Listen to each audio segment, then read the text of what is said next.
रूस और यूक्रेन के बीच अभी भी भीषण जंग जारी है, लेकिन इस बीच दो और देशों के बीच जंग छिड़ने की सुगबुगाहट देखी जा रही है। वो दोनों देश हैं तुर्की और इराक। तुर्की ने इराक पर एयर स्ट्राइक कर दी है। तुर्की ने इराक के 22 ठिकानों पर ताबड़तोड़ हमला कर उसे तबाह कर दिया है। तुर्की के रक्षा मंत्रालय की तरफ से इस हमले की जानकारी दी गई है। तुर्की के रक्षा मंत्रालय की तरफ से जारी बयान में बताया गया है कि स्थानीय समय अनुसार शाम 7 बजे उत्तरी इराक में मेटीना, गारा और हाकुर्क में हवाई हमले किए गए हैं।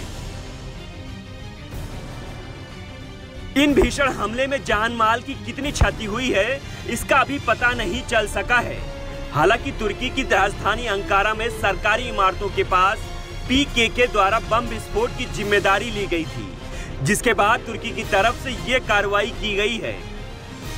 एपी की रिपोर्ट के अनुसार तुर्की के विदेश मंत्री फिदान ने सीरिया और इराक में बसे कुर्द लड़ाकों के ठिकानों पर हमले करने की चेतावनी दी थी।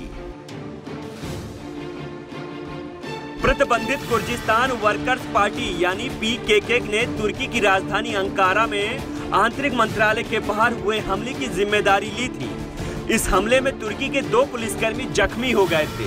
विदेश मंत्री फिदान ने कहा था कि दोनों आत्मघाती हमलावर सीरिया से आए थे, उन्हें हमला करने की ट्रेनिंग मिली थी।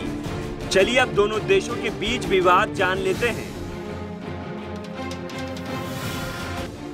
दरअसल प्रथम विश्व युद्ध से पहले सीरिया, इराक, ईरान, तुर्की और आर्मीनिया जैसे कई देश ऑटोमन यानी उस्मानिया सल्तनत का हिस्सा था। प्रथम विश्व युद्ध में उस्मानिया सल्तनत की बड़ी हार हुई, जिसके बाद ये सभी देश अलग अलग हो गए। इन देशों में कुर्द लोगों की बड़ी आबादी रहती है और ये आबादी कुल 3.5 करोड़ की बताई जा रही है। कुर्द कट्टर सुन्नी मुसलमान योद्धा, कुशल घुड़सवार, बंजारा जाति के लोग हैं।